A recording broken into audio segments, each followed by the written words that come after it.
చాలా సింపుల్గా కరకరలాడే గోధుమ పిండితో చేసిన నమ్కీన్స్ రెసిపీ అండి. ఎర్రగా వేగిన ఈ నమ్కీన్స్ రుచి అదిరిపోతాయి. ఈవినింగ్ టీ టైంలో స్నాక్స్గా తినడానికి చాలా టేస్టీగా ఉంటాయి. తప్పకుండా మీరు కూడా ట్రై చేయండి. నమస్తే, శ్రీ క్రియేషన్కి స్వాగతం. ఈరోజు వీడియోలో గోధుమ పిండితో స్నాక్ ఐటెంని ఎలా చేయాలో చూద్దాం. ఈ గోధుమ పిండితో నమ్కీన్స్ తయారు చేయడానికి ముందుగా 2 కప్పుల గోధుమ పిండిని తీసుకొని తర్వాత ఇందులోకి మంచి టేస్ట్ కోసం నేను నల్ల జీలకర్ర కలిపానండి. తర్వాత 1 టీ స్పూన్ వామును తీసుకొని చేతిలో ఇలాగా క్రష్ చేస్తున్నానండి. ఇలా చేస్తే కనుక నమ్కీన్స్ చాలా మంచి టేస్ట్గా వస్తాయి. తరువాత తగినంత ఉప్పు వేసి 1 పావు టీ స్పూన్ బేకింగ్ సోడా కలుపుకోవాలి. ఇందులో వాము కలపటం వల్ల మంచి డైజెస్టివ్గా పనిచేస్తుందండి. ఇప్పుడు ఈ పొడి పిండిలో వీటినన్నిటిని బాగా మిక్స్ చేసి ఇందులో ఇప్పుడు నేను 4 టీ స్పూన్ల నూనెని కలుపుతున్నాను. ఈ పొడిపిండిని నూనెతో బాగా మిక్స్ చేసుకోవాలండి. ఇలాగా కలపంగా పొడిపిండి టెక్స్చరు ఇలా వస్తుందండి. పట్టుకుంటే గనక చేతిలో ఒక ముద్దలాగా వస్తుంది. ఇలాగా ముద్దలా వస్తే గనక బాగా నమ్కీన్స్ వస్తాయండి. వేగించేటప్పుడు రుచిగా వస్తాయి. ఇప్పుడు ఇందులోకి తగినంత నీళ్లు కలుపుకోవాలి. మరీ గట్టిగా కాకుండా మరీ మెత్తగా కాకుండా ఇలాగా పూరీ పిండిలాగా ఇలాగా కలుపుకోవాలండి. కలిపి మూత పెట్టేసి ఒక 10 నిమిషాల పాటు పక్కనుంచుకోవాలి. ఒక 10 నుంచి 15 నిమిషాల పాటు ఇలాగా నానపెడితే గనక ఉంచితే గనక ఈ నమ్కీన్స్ బాగా క్రిస్పీగా వస్తాయండి. ఇప్పుడు వీటిల్ని ఈ పిండిని తీసి రోల్ చేసి వీటిల్ని కట్ చేస్తున్నానండి. మనకి నచ్చిన సైజులో వీటిల్ని కట్ చేసుకోవచ్చు. ఇలాగా అన్నిటినీ ఈక్వల్గా డివైడ్ చేసిన తర్వాత చపాతీ ఉండల్లాగా చేసుకోవాలి. మనకి నచ్చిన సైజుల్లో చేసుకోవచ్చు.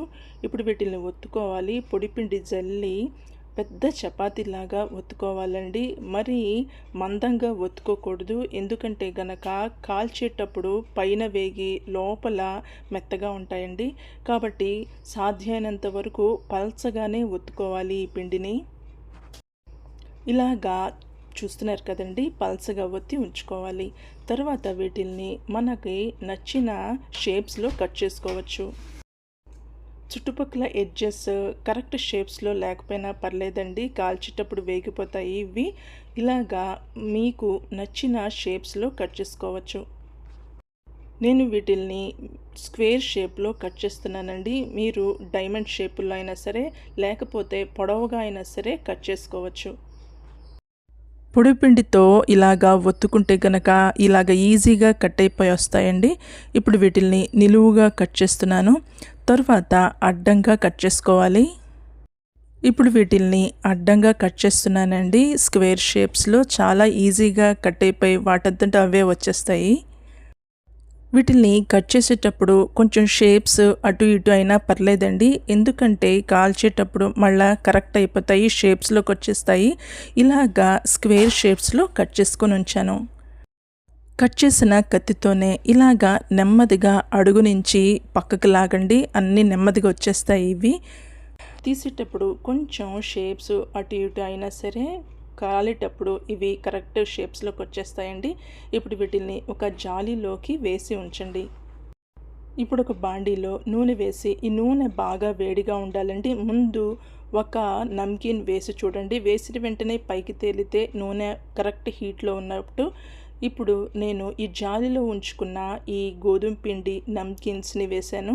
చూస్తున్నారు కదండి, వేసిన వెంటనే నెమ్మదిగా ఒకదానికి ఒకటి సెపరేట్ అయిపోతున్నాయి, విడిపోతున్నాయి. వేసిన వెంటనే వీటిల్ని కదపకుండా కాసేపు ఆగి ఇవి కొంచెం హీట్ ఎక్కిన తర్వాత వీటిల్ని మధ్య మధ్యలో కదుపుతూ ఉండాలి. ఫ్లేమ్ని మీడియంలో ఉంచి ఒకవేళ ఓవర్ హీట్గా ఉంటే కనుక వెంటనే ఫ్లేమ్ని లోలోకి పెట్టండి. ఇలాగా మధ్యలో కదుపుతూ వేగిస్తూ ఉండండి. అన్నీ ఒకే కలర్లో ఉండాలండి. అప్పుడే కరెక్ట్గా వేగినట్టు అన్నీ. ఇలాగా అన్నీ వేగిన తర్వాత ఇప్పుడు నేను ఫ్లేమ్ని తీసేటప్పుడు ఫ్లేమ్ని లోలో పెట్టేసి అన్నిటినీ ఒక బౌల్లోకి ట్రాన్స్ఫర్ చేసేసుకోవాలి. ఇలాగా క్రిస్పీగా వచ్చేటట్టు అన్నిటినీ ఒకే కలర్లో ఎర్రగా గోల్డెన్ కలర్లో వచ్చేటట్టు వేగించుకోవాలి. చాలా సింపుల్ రెసిపీ అండి. ఈ గోధుమ పిండి చిప్స్ పిల్లలు డెఫినెట్గా ఇష్టపడతారు. ఈవెన్ బాక్సుల్లో కూడా పెట్టి పంపించచ్చు. తప్పకుండా మీరు కూడా ట్రై చేయండి. ఈ రెసిపీ వీడియో మీకు నచ్చితే ప్లీజ్ ఛానల్ని లైక్ చేయండి, షేర్ చేయండి, సబ్స్క్రైబ్ చేసుకోవటం మర్చిపోవద్దు. మళ్ళీ ఇంకొక వీడియోతో మేము ముందు ఉంటాం. అంతవరకు సెలవు. నమస్కారం.